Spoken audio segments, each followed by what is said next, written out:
back to my channel. I'm so glad you stopped by today because today we are going to be making another dinosaur art doll. Our last art doll that was dinosaur themed was a Golden Troodon and I had a lot of fun with that piece, so I decided to finally go about figuring out how to make a Triceratops because I've been wanting to do it for quite a while. So today we are going to be making a baby Triceratops. So let's get started.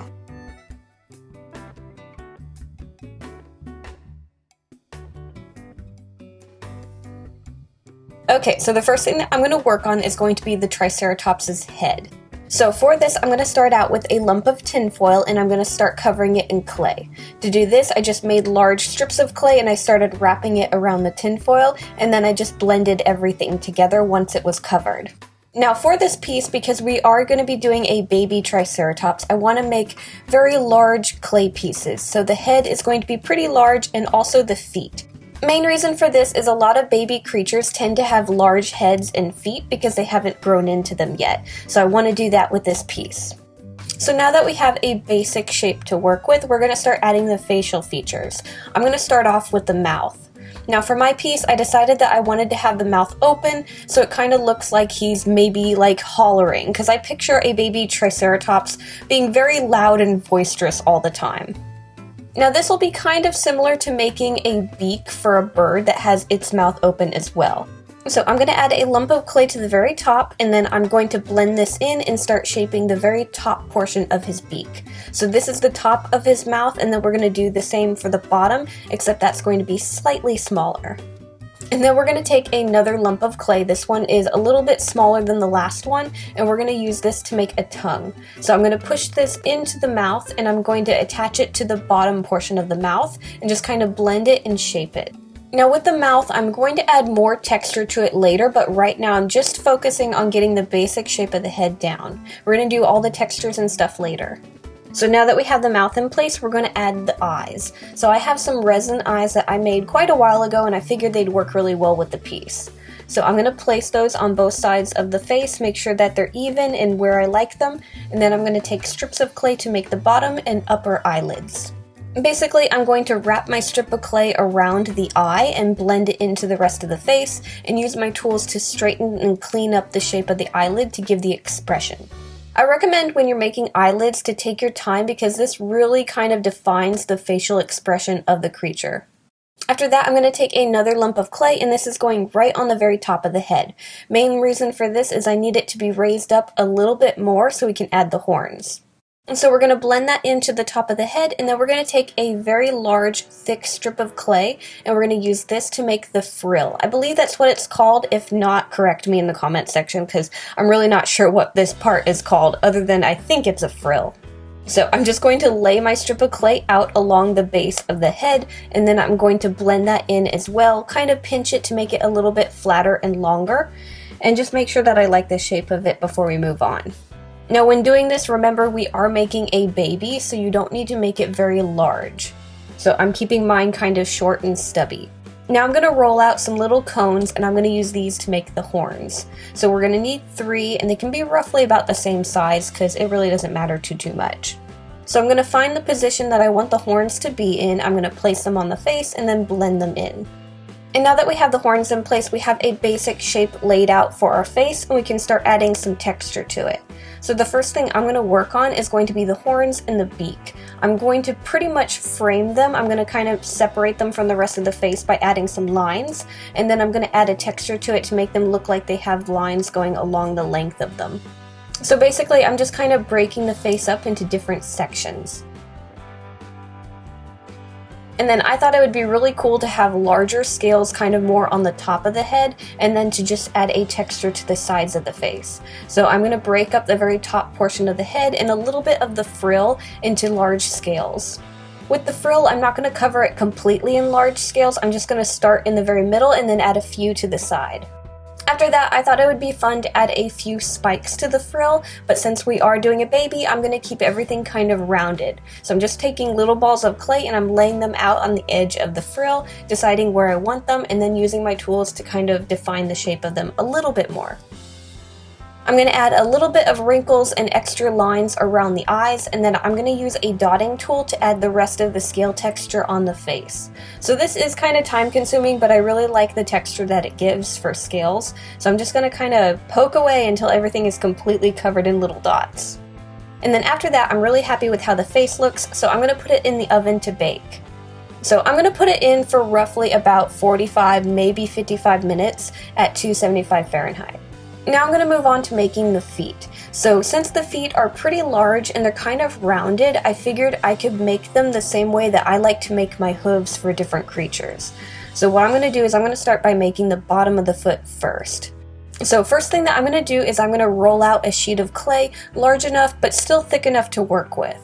Then I decided to find a lid of some random thing that was the size that I wanted to make the feet, and I just kind of pushed it onto the surface of the clay to mark out the shape of them.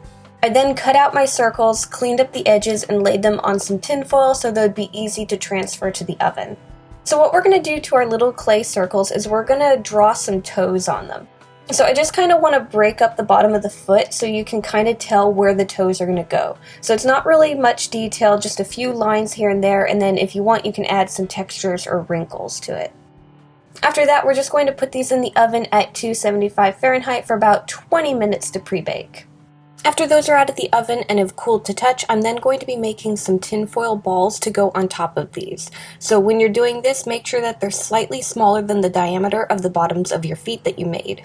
So I took the bottoms of our feet and I glued them to the bottoms of our balls of tinfoil, and then what we're going to do after the glue is dried, we're going to take some thick strips of clay and start wrapping around the sides of the tinfoil. We're going to wrap all the way around and we're going to blend the clay into the bottom of the foot, making sure to have a nice clean line, everything's connected, and then we're just going to kind of roughly shape it. So at this point, the foot's going to look more like a hoof than a foot. Then what I'm going to do is I'm going to make the toenails. So we need some pretty large little balls of clay. I'm going to start with the outer toes first to frame the foot and figure out how wide I want the toenails to be, and then I'm going to add a larger one in the middle for the middle toe. I'm going to clean up the edges of these, and then I'm going to add kind of a texture of lines going up and down them. After that, we're just going to add a little bit of a texture to the rest of the foot, make it just a tiny bit bumpy. If you want, you can also use the dotting tool, but I just decided to use kind of a brush tool. And then once all 4 of our feet are done, we're going to put these in the oven to bake. We're going to put them in for about 45 minutes at our 275 Fahrenheit temperature.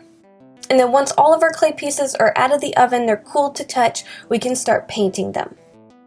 Okay, so the first thing that I want to do for painting is I want to go into all of those cracks and crevices and add a shadowing to it.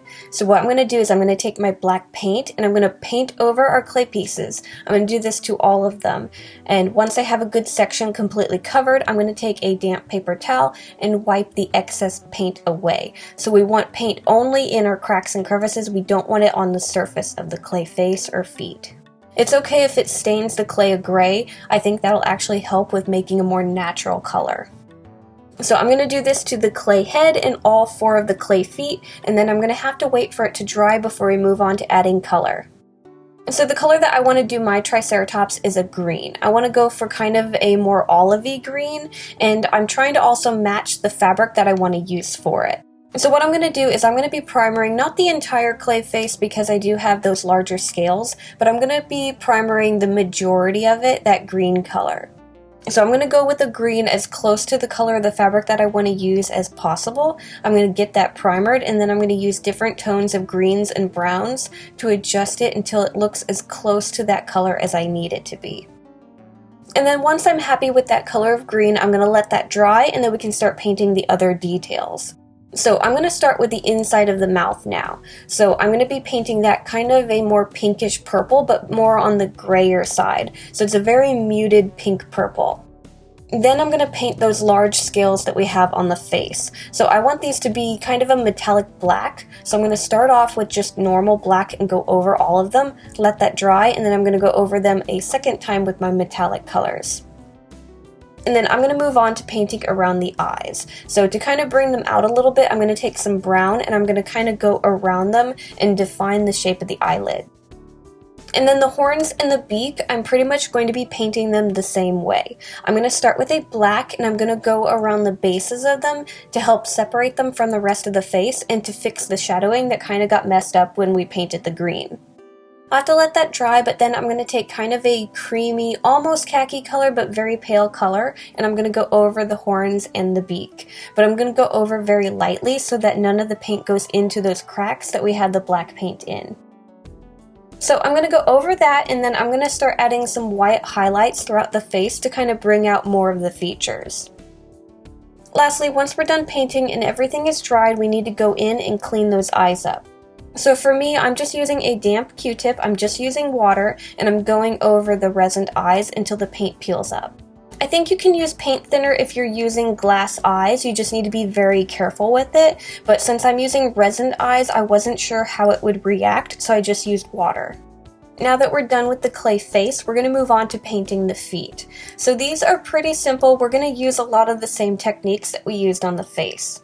So the main body of the foot, we're going to be painting the same green that we used on the face. So I'm going to go over that, let that dry, and then the color that we used for the inside of the mouth, I'm going to use for the bottoms of the feet. So I'm going to go over that as well. I don't want to go into any of the cracks, so I'm just going very lightly over it. And then the toenails are going to be done the same way that we painted the horns and the beak. So I'm just going to go over them with that same cream khaki color that we used on those. I think the only thing different that I did was I added a bit of a darker brown over the surface of them to make them just a little bit darker because they looked a little bit too bright. And then lastly, I added a tiny bit of a white highlight to the bottoms of the toenails. So of course, I'm going to be doing the same thing to all 4 of the feet. Once all of our paint has completely dried, I'm going to take some resin and I'm going to paint over all of our clay surfaces. Main reason for this is to help protect the paint that we did, and it also reinforces and strengthens our clay pieces. So resin takes about 24 to 48 hours to completely cure, so we're going to set all of our clay pieces somewhere safe to finish curing, and we're going to start sewing the body. Okay, so these are all the pattern pieces that I drew out to make the body of our trike. For the body, I'm going for something more chubby and short and just kind of stocky. So the piece at the very top is for the bottom of the belly. We have the main body. It's broken up into 3 pieces to make it kind of bulge out in the belly. And then we also have the legs. Now one extra detail that I want to add to the body is I want to add some scales. So after using my pattern and cutting out all my fabric pieces, I decided to draw out where I wanted to add some scales, and I pinned my fabric to some fake leather. So what I'm going to do is I'm going to follow all these lines where the scales are with my sewing machine, and then once I have those sewn into place, I'm going to cut off the extra fake leather that we have, and then we'll have little scales on our fabric. Now that we have that done, we're going to start putting everything together. So we're going to start with the legs. I have an inside portion and an outside portion for all of them. I've got the front legs here, and then we're also going to be doing the back legs. So I'm going to be pinning the inside and outside of each leg together, and we're going to be sewing down the very front of all of them with the sewing machine.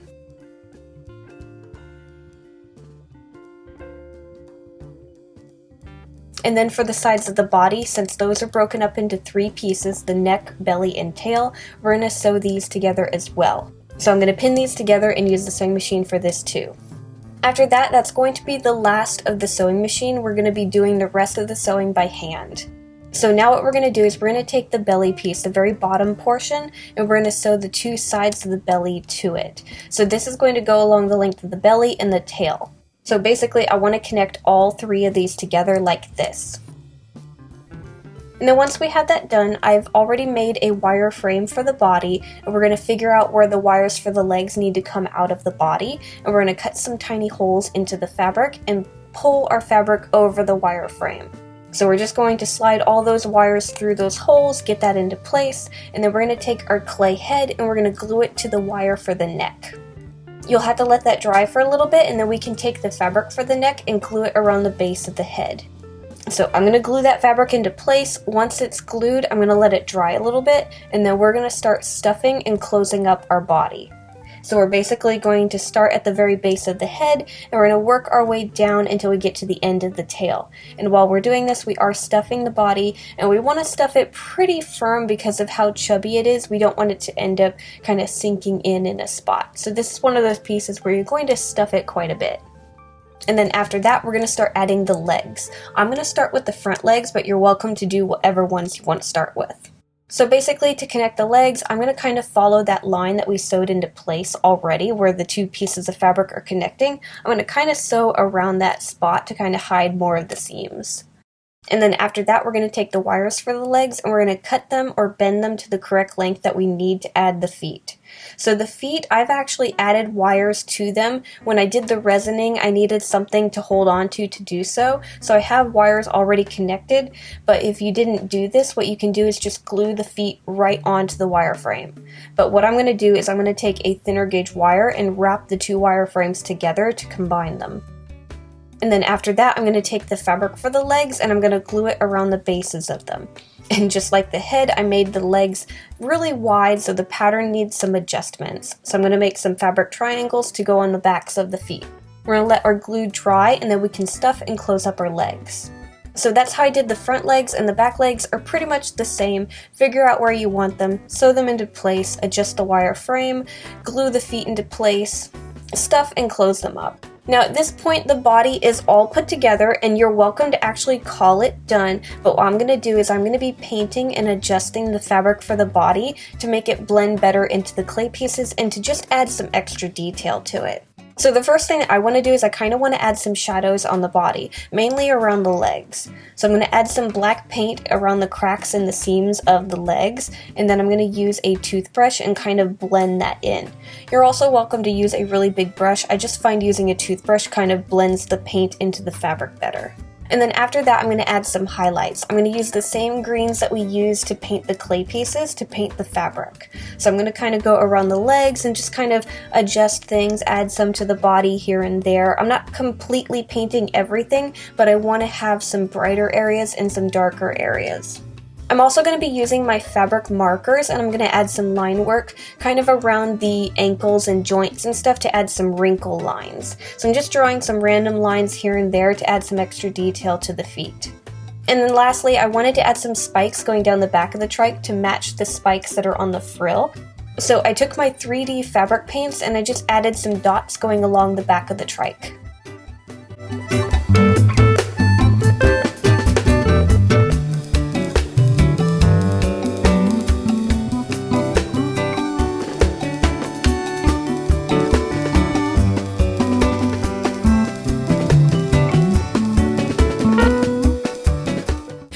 And that's how I made a baby Triceratops. I had so much fun with this piece and I can't wait to make more baby dinosaurs, so if you guys have any suggestions, leave them down in the comment section. I'm going to have our little Triceratops in my Etsy shop, so if anyone wants to buy him and give him a new home, I'll have the links for that down below. Anyways guys, thank you so much for watching. Make sure to like, subscribe, do all that fun stuff, and I'll see you guys next time. Bye!